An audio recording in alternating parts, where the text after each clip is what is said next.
Most people who eat more than they intend to think the problem is them. Not enough discipline, not enough willpower. They made a decision and then didn't stick to it, so they try harder the next time. More restriction, more rules, more self-control, and the same thing happened again. And somewhere in the cycle, a quiet conclusion forms. I just don't have what it takes. That conclusion is wrong. Not motivationally wrong. Biologically wrong. Overeating is not primarily a character issue. It is a signaling issue. Your brain receives information about hunger, energy availability, and fullness from a network of hormones. And when that network is disrupted, you eat more than you need regardless of how much willpower you have. Because willpower and biological hunger signals are not operating on the same level. One is a conscious decision. The other is a physiological drive that predates conscious decision-making by millions of years. Understanding the actual mechanism changes how you think about this entirely, not to excuse overeating, but to address what's actually causing it. Let's start with the two hormones that matter most. Ghrelin is produced primarily in the stomach. Its job is to signal hunger. When your stomach is empty and energy reserves need replenishing, ghrelin rises. The signal travels to the brain, specifically to the hypothalamus, the region responsible for regulating appetite, and you experience RAL. The feeling of needing to eat is not a choice or a mood. It is a hormonal message with a biological purpose. When you eat, ghrelin drops. The signal quiets. Hunger fades. Leptin works on the other side of this system. Produced primarily by fat cells, leptin signals satiety, the state of having enough energy available.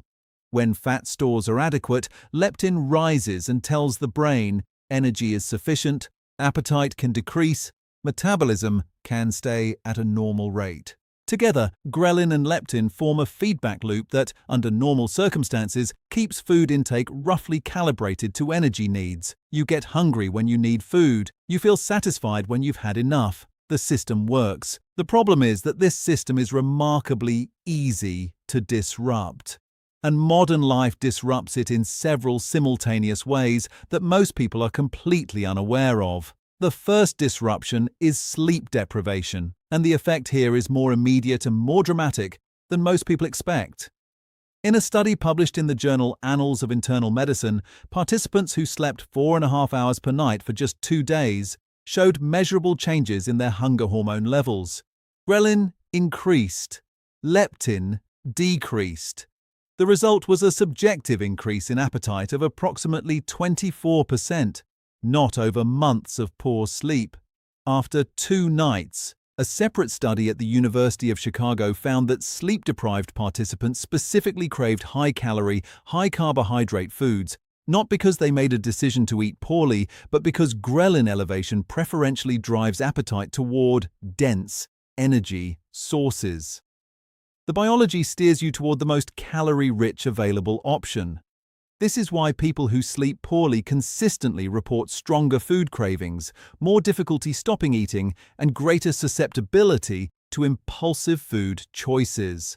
The hormonal environment has shifted in a direction that makes restraint biologically harder, not impossible, but meaningfully harder than it would be on adequate sleep. The practical implication is direct. Sleep is not just about rest and recovery. It is a core component of appetite regulation. A person trying to manage their eating while chronically underslept is doing so with a hormonal headwind that makes the task significantly more difficult than it needs to be. The second disruption involves something called leptin resistance, and this is the mechanism that explains why you can feel full and still want to eat. Leptin resistance occurs when the brain stops responding normally to leptin signals, even though leptin levels are present or even elevated. The hormone is there, the message is being sent, but the receiver isn't working properly, so the signal doesn't get through. When leptin resistance develops, the brain does not register adequate energy availability, even when body fat stores, and therefore leptin production, are high. It perceives a state of energy scarcity that does not exist. Appetite remains elevated. Metabolism may slow to compensate. And efforts to eat less feel physically difficult because the brain is genuinely registering what it interprets as a state of energy deprivation. This creates one of the more frustrating paradoxes in metabolic biology. The more excess body fat a person carries, the more leptin they produce. But if leptin resistance has developed, more leptin doesn't help. The signal is there, but the response is blunted. What causes leptin resistance? Several things contribute, and many of them are interconnected. Chronic inflammation appears to be a major driver. Inflammatory signals interfere with leptin receptor function in the hypothalamus. Sleep deprivation promotes leptin resistance. Chronically elevated triglycerides, the fats that circulate in the blood, impair leptin's ability to cross the blood-brain barrier and reach the hypothalamus. And here is where the food environment enters the picture in a significant way. Highly processed foods, the category that researchers call ultra-processed, are designed with a specific set of characteristics that interact with appetite signaling in ways that natural whole foods do not. The combination of refined carbohydrates, added fats, salt, and specific flavoring compounds creates what food scientists call hyperpalatability. Hyperpalatable foods produce a stronger hedonic response, a stronger pleasure signal, than whole foods. This is not an accident to formulation. It is an engineering outcome. Products are tested and refined specifically to maximize the craving response and minimize the satiety signal. The mechanism involves dopamine, the same neurotransmitter involved in reward, motivation, and habit formation, responds to hyperpalatable foods with a stronger than normal release. This dopamine response can override satiety signals, including leptin, at the level of the reward circuitry in the brain. You are full. The satiety signal is present, but the reward system keeps pushing consumption because the food is triggering a pleasure response that is stronger than the fullness signal. This is why it is genuinely harder to stop eating certain foods than others, not because of weak character, because the food is specifically engineered to produce a reward response that competes with and often overrides the biological signal telling you to stop. A 2019 study conducted at the National Institutes of Health gave participants access to either ultra-processed food or minimally processed food ad libitum, meaning they could eat as much or as little as they wanted. The ultra-processed group consumed on average 500 more calories per day than the minimally processed group. The eating rate was faster, the fullness signals were less effective at terminating eating. When participants switched to the minimally processed diet, calorie intake dropped without any instruction to eat less. The food drove the behavior, not the character of the people eating it. There is one more piece of this that is worth understanding, and it involves what happens to ghrelin when you try to restrict calories significantly over time. When calorie intake drops substantially and weight is lost, ghrelin levels rise. This is a biological response to perceived energy scarcity. The body responds to weight loss by increasing hunger signals as a compensatory mechanism. At the same time, leptin levels fall as fat stores decrease. The result is a hormonal environment that makes sustained restriction increasingly difficult over time. The person who has been dieting for several weeks is navigating higher hunger signals and lower satiety signals simultaneously, not because their willpower has declined, but because the hormonal system has adjusted in response to the calorie deficit. This is part of why many people find that diets become harder rather than easier over time, and why weight regain after significant loss is biologically common. The system is pushing back. This doesn't mean weight management is impossible or that restriction doesn't work. It means that strategies that work with the hormonal system, rather than relying purely on willpower to override it indefinitely, tend to produce better sustained results. Here is what the research supports in practical terms. Sleep is the most underrated appetite regulation tool available. The relationship between sleep duration and ghrelin and leptin levels is consistent and significant. 7 to 9 hours of quality sleep maintains the hormonal balance that makes eating regulation easier. It doesn't fix everything, but it removes a major biological headwind that makes the task harder than it needs to be.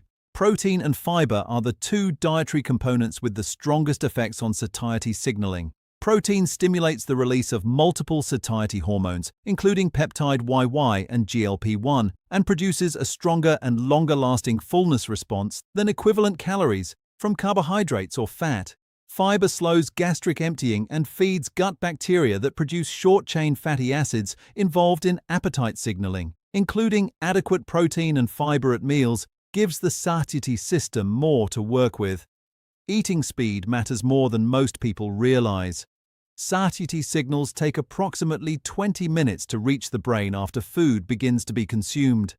A person eating rapidly can consume significantly more calories in that window than they actually need before the fullness signal arrives. Slowing down, not as a willpower exercise but as a physical practice, gives the biological signaling system time to function as intended. Minimizing ultra-processed foods reduces the hyperpalatability effect that competes with satiety signals. This is not about eliminating foods permanently or treating eating as a moral exercise. It is about reducing the frequency and volume of foods specifically engineered to override fullness. And creating more space for the natural satiety system to function. And understanding leptin resistance means addressing the conditions that cause it: chronic inflammation, poor sleep, and elevated triglycerides, rather than simply trying to eat less in a hormonal environment where eating less feels physiologically very difficult. Here is the honest framing for all of this. Hunger is not a character flaw. Craving food is not weakness. Eating more than you intended after poor sleep, or in an environment full of hyperpalatable food, or in a state of calorie restriction that has raised ghrelin levels, these are biological responses to biological conditions. They can be changed, but they change most effectively when you address the underlying hormonal environment, rather than trying to override it indefinitely through conscious restriction. The person who sleeps adequately, eats enough protein and fiber, slows their eating pace, and reduces the frequency of ultra-processed food, is creating a hormonal environment in which eating regulation is physiologically easier. They are not relying purely on willpower, they are using the biology. That distinction matters, because willpower is a limited resource that depletes. Biology changes when the inputs change. You don't need more discipline, you need a different set of conditions. If this gave you a different way of thinking about why eating regulation is actually hard, hit the like button. Share this with someone who is being too hard on themselves about their eating. And subscribe if you want more content like this. Clear explanations that actually change how